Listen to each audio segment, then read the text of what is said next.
Hello दोस्तों, JSSC परीक्षा में एक बार फिर से आपका स्वागत है। तो आज हम लोग शून्य से शिखर हिंदी बैच का दूसरे नंबर के वीडियो के बारे में पढ़ने वाले हैं। इस वीडियो में हम लोग का टॉपिक है दोस्तों हिंदी शब्द की व्युत्पत्ति। यानी कि इस वीडियो में हम लोग समझने वाले हैं कि हिंदी शब्द की व्युत्पत्ति कैसे हुई थी। ये वीडियो आपको जेएसएससी सीजीएल हिंदी पेपर 2 के लिए बेहद इम्पोर्टेंट है और साथ ही साथ जेएसएससी के किसी भी एग्ज़ाम के लिए जो कि ग्रेजुएशन लेवल का होता है उसके लिए बेहद ही इम्पोर्टेंट है। तो चलिए शुरू करते हैं। टॉपिक का नाम है दोस्तों हिंदी शब्द की व्युत्पत्ति। देखिए, हिंदी शब्द की व्युत्पत्ति भारत के उत्तर पश्चिम में प्रवहमान सिंधु नदी से संबंधित है। यानी कि जो हिंदी शब्द है ना, इसकी व्युत्पत्ति जो है वो भारत के उत्तर पश्चिम में एक नदी बहती है जिसका नाम है सिंधु नदी। तो उसी से यह संबंधित है। कैसे संबंधित है हम लोग आगे समझेंगे। देखिए, अधिकांश विदेशी यात्री और आक्रांता उत्तर पश्चिम सिंह द्वार से भारत आए थे।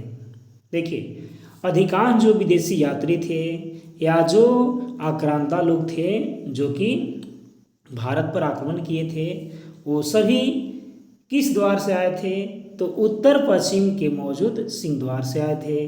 मतलब सिंधु नदी पार कर के ही आए थे। भारत में आने वाले इन विदेशियों ने जिस देश के दर्शन किए वह सिंधु का देश था। मतलब वो सब विदेशी वैसे देश में आए थे जहाँ एक सिंधु नदी बहती है, इसीलिए बोला गया है सिंधु का देश, माने जहाँ सिंधु नदी बह रही है। ठीक है। ईरान के साथ भारत के बहुत प्राचीन काल से संबंध थे।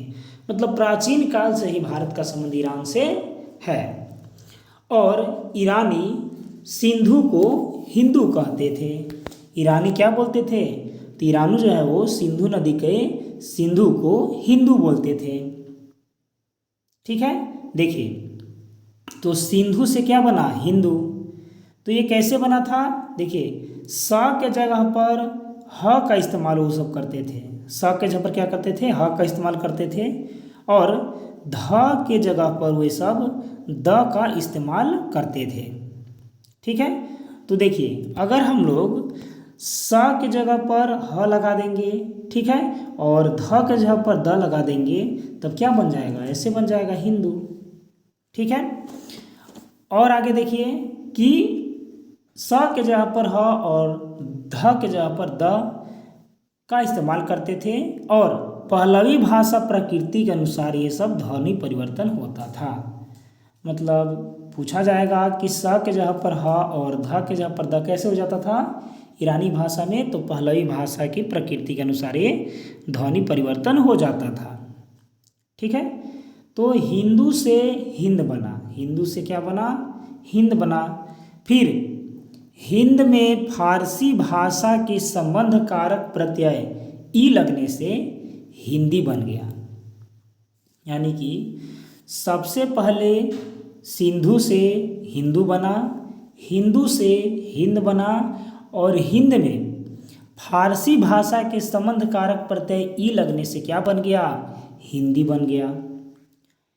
हिंदी का अर्थ होता है कि हिंद का, मतलब हिंदी का अर्थ होता है यदि आदमी का सेंस में यदि बोले कि हिंदी आदमी माने हिंद देश का आदमी, तो वही लिखा हुआ है कि हिंदी का अर्थ है कि हिंद का जो चीज़ हो। इस प्रकार हिंदी शब्द की उत्पत्ति हिंद देश के निवासियों के अर्थ में हुई। ठीक है। मतलब ईरानी लोग बोलते थे, जैसे कि मान लेते हैं कि उस जमाने में यदि हिंदुस्तान का आदमी कोई ईरान जाए तो उस समय वहाँ पास उसको बोलते थे हिंद का। ठीक है। क्या बोलते थे? हिंदी बोलते थे या हिंद का बोलते थे? तो वही है कि उस समय जो हिंदी बोला जाता था वो हिंद देश के निवासियों के लिए प्रयोग किया जाता था, माने हिंदी आदमी के लिए। जैसे ईरान में गए तो हिंदी आदमी कहा जाता था भारत के आदमियों को। आगे चलकर यह शब्द हिंद की भाषा के अर्थ में प्रयुक्त होने लगा।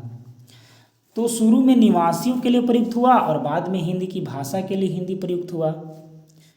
उपर्युक्त बातों से 3 बातें जो है वो सामने आती है, जिसमें पहला है हिंदी शब्द का विकास कई चरणों में हुआ है। जैसे सिंधु से बना हिंदू और हिंदू से हिंद बना और हिंद में फारसी भाषा का संबंध कारक प्रत्यय ई लगने से हिंदी बन गया। और ये हिंदी पहले हिंद के निवासियों के लिए प्रयोग होता था और बाद में हिंद की भाषा के लिए प्रयोग होने लगा। हिंदी शब्द मूलतः, दूसरा है यह, हिंदी शब्द मूलतः फारसी भाषा का है, यानी कि हिंदी शब्द किसका है तो फारसी भाषा का है, न कि हिंदी भाषा का।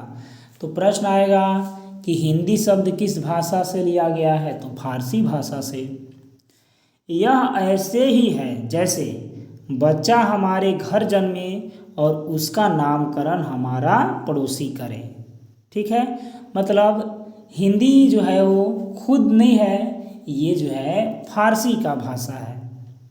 हालांकि कुछ कट्टर हिंदी प्रेमी जो हिंदी से ज़्यादा प्रेम करते हैं, वे हिंदी शब्द की व्युत्पत्ति हिंदी भाषा में ही दिखाने की कोशिश करते हैं। तो कैसे हिंदी की जो व्युत्पत्ति है वो हिंदी भाषा में दिखाने की कोशिश करते हैं, जैसे देखिए हिन प्लस दू। ठीक है, तो हिन का मीनिंग यहाँ पास उन्होंने बताया कि हनन करने वाला, और दू का मतलब बताया दुष्ट, यानी हो जाएगा हिंदू अर्थात दुष्टों का हनन करने वाला।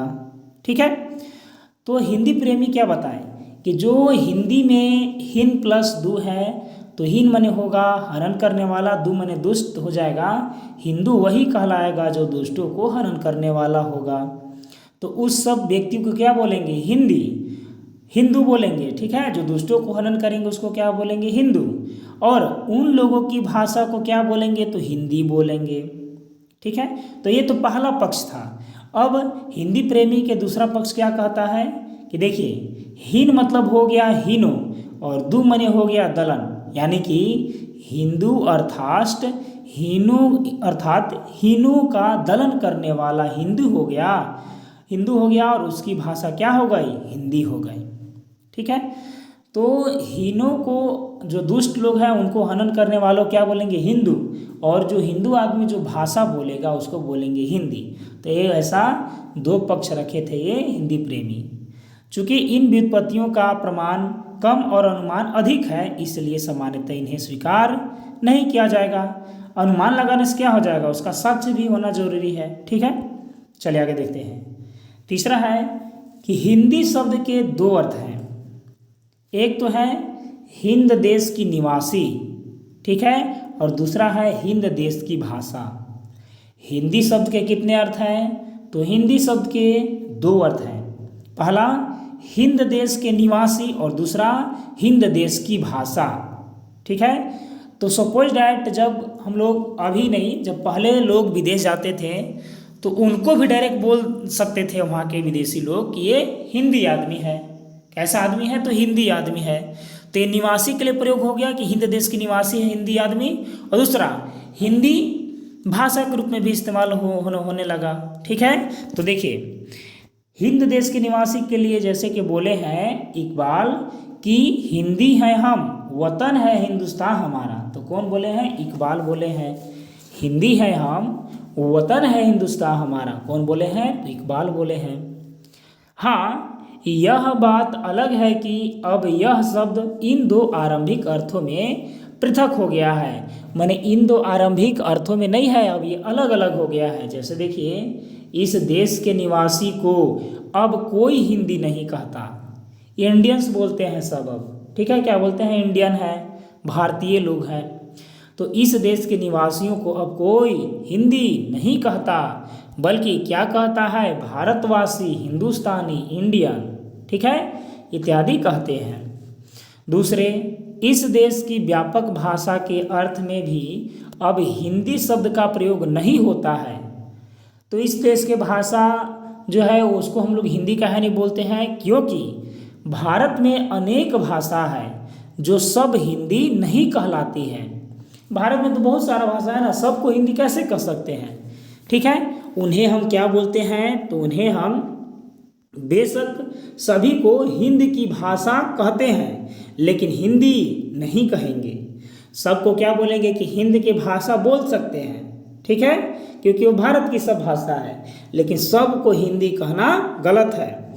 उन्हें हम बांग्ला, पंजाबी, असमिया, उड़िया, मराठी इत्यादि अन्य नामों से जानते हैं। तो यदि हम लोग बांग्ला भाषा को हिंदी बोलेंगे तब तो गलत हो जाएगा बांग्ला के सापेक्ष से।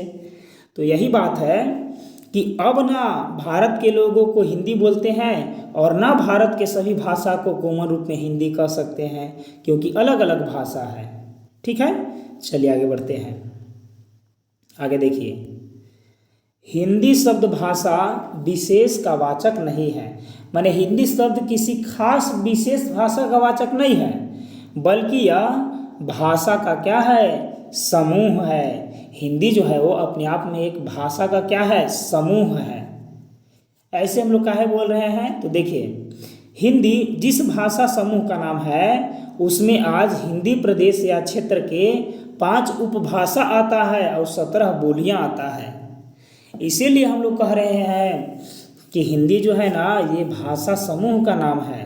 काहे, क्योंकि इसमें हिंदी प्रदेश या क्षेत्र के 5 उपभाषा है और 17 बोलियां शामिल है। ठीक है, बोलियों में ब्रज भाषा, अवधी एवं खड़ी बोली को आगे चलकर मध्यकाल में महत्वपूर्ण स्थान प्राप्त हुआ है। ठीक है, जो इसके बोली में ब्रज बोली, अवधी और खड़ी बोली है, इसको मध्यकाल में क्या है, तो आगे चल के महत्वपूर्ण स्थान मिला है।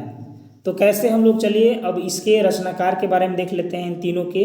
तो देखिए ब्रज भाषा के बारे में, प्राचीन हिंदी काल में ब्रज भाषा अपभ्रंश अवहट से ही जीवन रस लेती रही है।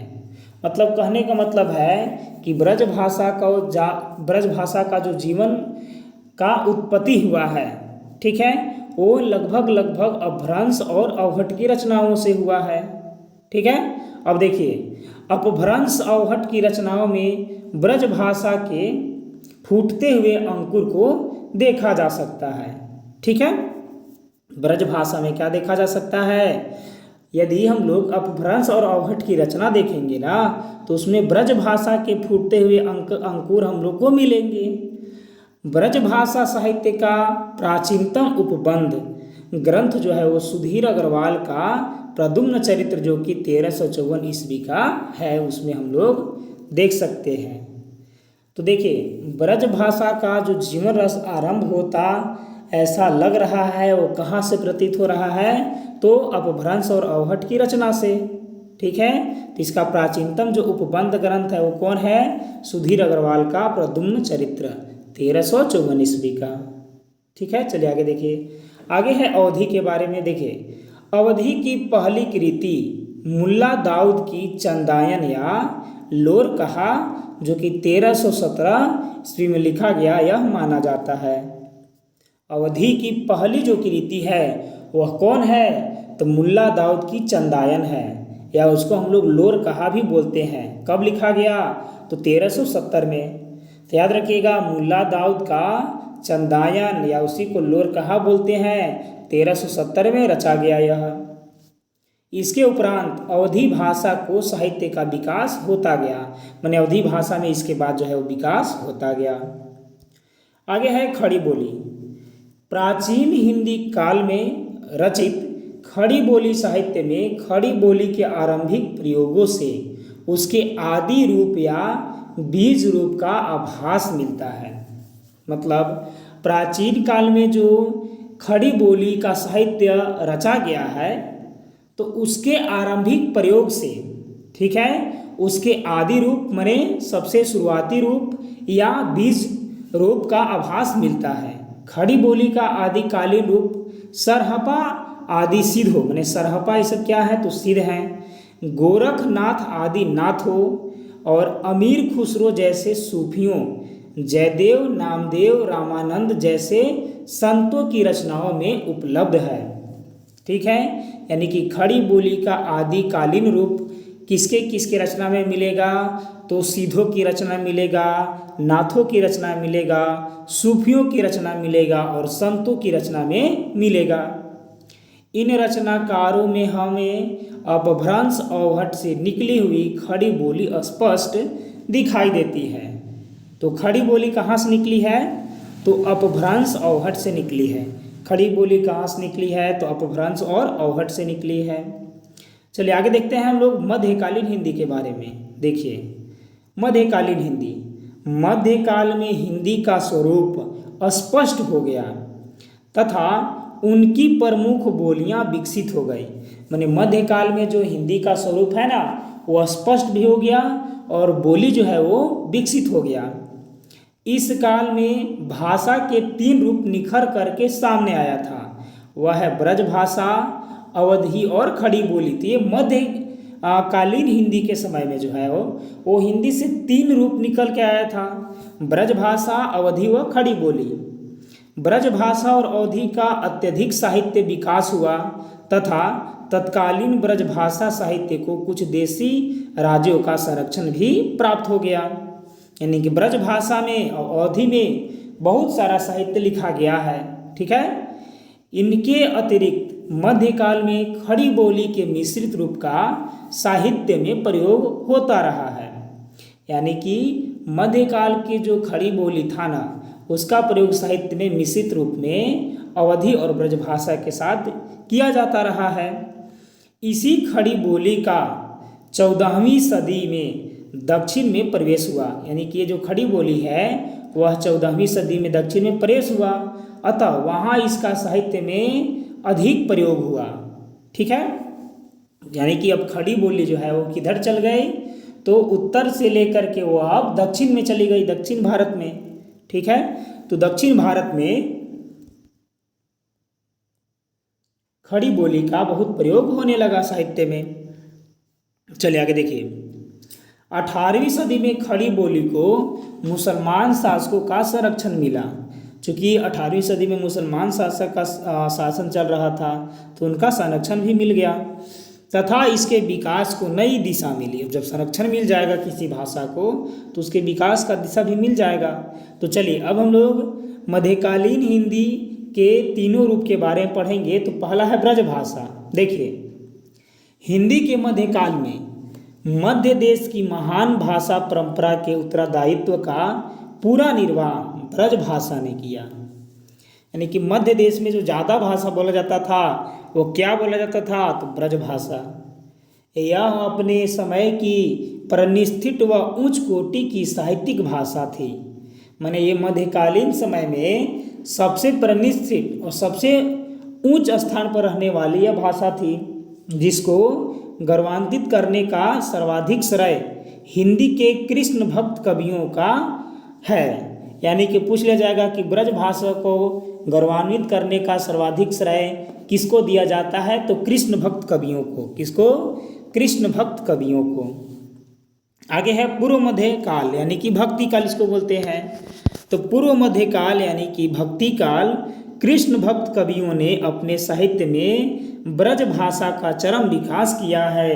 यानी कि कृष्ण भक्त कवियों ने किस भाषा में अपने साहित्य को विकास किया है, तो ब्रज भाषा में। किस भाषा में, तो ब्रज भाषा में। आगे है पुष्टि मार्ग या सुधाद्वैत संप्रदाय के सूरदास, जो कि सूरसागर लिखे हैं, नंददास, निम्बार्क संप्रदाय के श्री भट्ट और चैतन्य संप्रदाय के गदाधर भट्ट, राधा वल्लभ संप्रदाय के हित हरिवंश, जिनको श्री कृष्ण के बांसुरी के अवतार बोला जाता है हित हरिवंश को, एवं संप्रदाय निरपेक्ष कवियों में रसखान, मीराबाई आदि प्रमुख कृष्ण भक्त कवियों ने ब्रज भाषा के साहित्य विकास में अमूल्य योगदान दिया। यानी कि ब्रज भाषा के साहित्य विकास में कौन कौन योगदान दिए थे, तो पुष्टि मार्ग के सूरदास, नंददास, निम्बार्क संप्रदाय के श्री भट्ट और चैतन्य संप्रदाय के गदाधर भट्ट, राधा वल्लभ संप्रदाय के हित हरिवंश। हित हरिवंश को क्या बोला जाता है, तो श्री कृष्ण के बांसुरी के अवतार बोला जाता है। एवं जो संप्रदाय निरपेक्ष के कवि थे रसखान और मीराबाई, इन्होंने ब्रज भाषा के साहित्य विकास में अमूल्य योगदान दिया था। इसमें सर्व प्रमुख जो स्थान रहेगा वो किसका रहेगा, तो सूरदास का रहेगा। ब्रज भाषा में उसका विकास में या साहित्य के विकास में जो सबसे अमूल्य योगदान रहेगा वो किसका रहेगा, तो सूरदास का है, जिसे अष्टाछाप का जहाज कहा जाता है। सूरदास को क्या कहा जाता है, तो अष्टाछाप का जहाज कहा जाता है। उत्तर मध्यकाल को क्या बोला जाता है, रीतिकाल। पूर्व मध्यकाल को बोला जाता है भक्ति काल और उत्तर मध्यकाल को क्या बोला जाता है, रीतिकाल। इस चीज़ को आपको याद रखना है। तो उत्तर मध्यकाल यानी रीतिकाल में अनेक आचार्य एवं कवियों ने ब्रज भाषा में लाक्षणिक एवं रीति ग्रंथ लिखकर ब्रज भाषा के साहित्य को समृद्ध किया।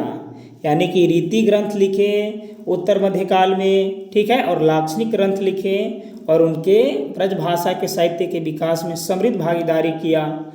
रीतिबद्ध कवियों में कौन कौन है, तो केशवदास, चिंतामणि, मतीराम, सेनापति, देव, पद्माकर।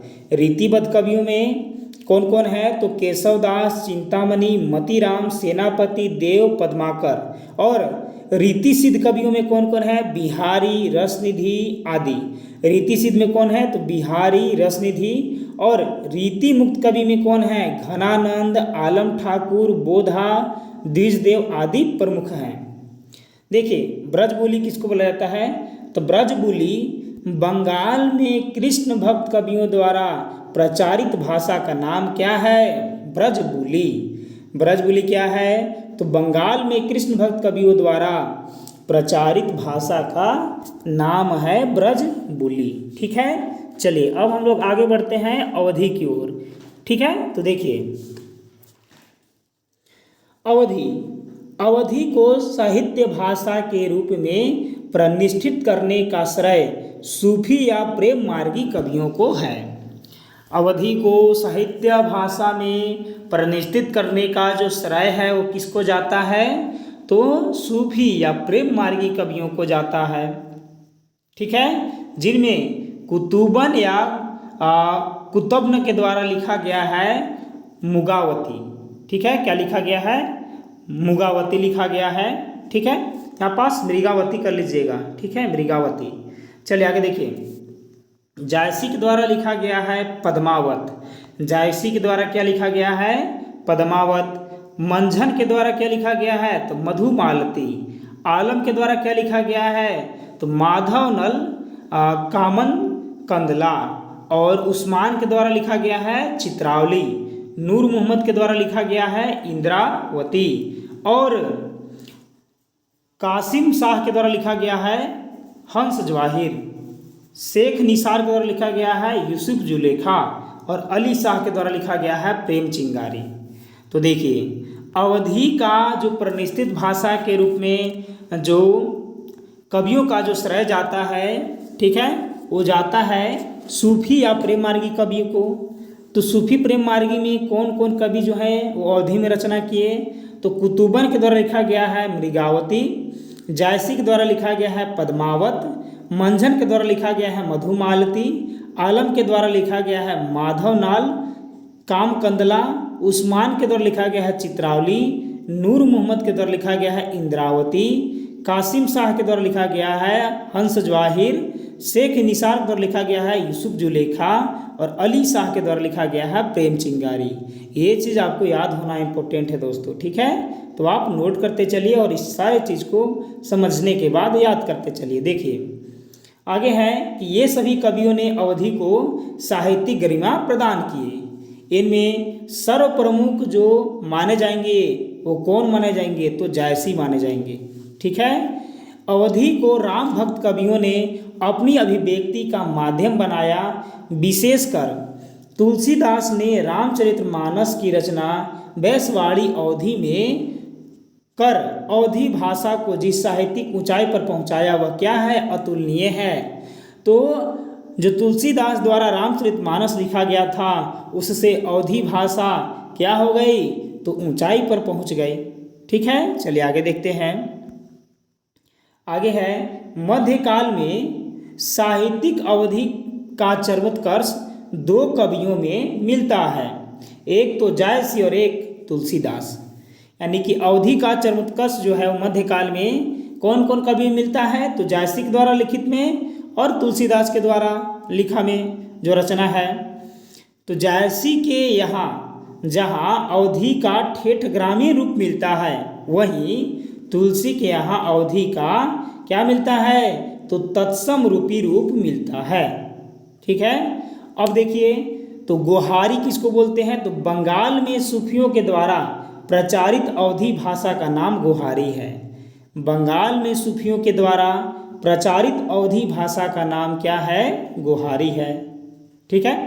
तो देखिए, अवधी में जैसे कि मध्यकाल में यदि अवधी चरमोत्कर्ष पर था तो किन दो कवियों के कारण था, तो जायसी और तुलसीदास। तो जायसी के यहाँ क्या था, तो अवधी का ठेठ ग्रामीण रूप था, और तुलसी के यहाँ क्या था, अवधी का तत्समी रूप था। खड़ी बोली आगे है। तो मध्यकाल में खड़ी बोली का मुख्य केंद्र उत्तर से बदलकर दक्कन में हो गया, यानी कि वो अब दक्षिण में जाने लगा। ठीक है। तो इस प्रकार मध्यकाल में खड़ी बोली के दो रूप हो गए, एक उत्तरी हिंदी और दूसरा क्या, दक्कनी हिंदी। ठीक है, उत्तरी हिंदी और दक्कनी हिंदी। खड़ी बोली का मध्यकालीन रूप कबीर, नानक, दादू और मल्लुक दास और रजब आदि संतों में मिलता है। ठीक है। देखिए, गंग के द्वारा लिखा गया है चंद छंद वर्णन की महिमा। गंग के द्वारा क्या लिखा गया है, चंद छंद वर्णन की महिमा। रहीम के द्वारा क्या लिखा गया है, मदनाष्टक। रहीम के द्वारा क्या लिखा गया है, मदनाष्टक। आलम के द्वारा क्या लिखा गया है, सुदामा चरित। आलम के द्वारा क्या लिखा गया है, सुदामा चरित। और जटमल के द्वारा क्या लिखा गया है, गोरा बादल की कथा। जटमल के द्वारा क्या लिखा गया है, तो गोरा बादल की कथा। ये सब जो रचना है वो किस में है, तो खड़ी बोली में है। ठीक है। आगे है वली, सौंधा, इंसा, नज़ीर आदि दक्कनी एवं उर्दू के कवियों में कुतुबन जो कि 17वीं सदी की रचना है, और भोगलू पुराण जो कि 18वीं सदी की रचना है, और संत प्राणनाथ की रचना है कुल जम स्वरूप। ठीक है, क्या है, कुल जम स्वरूप आदि में खड़ी बोली मिलता है। तो हम लोग दोस्तों आगे हम लोग पढ़ेंगे मध्यकालीन हिंदी। आज हम लोग क्या पढ़े, तो आज हम लोग हिंदी की उत्पत्ति से आगे हम लोग आधुनिक कालीन हिंदी पढ़ेंगे, और आज हम लोग हिंदी की व्युत्पत्ति से लेकर के मध्यकालीन हिंदी के बारे में पढ़ लिए। तो चलिए मिलते हैं हम लोग अगले वीडियो के साथ, तब तक के लिए धन्यवाद।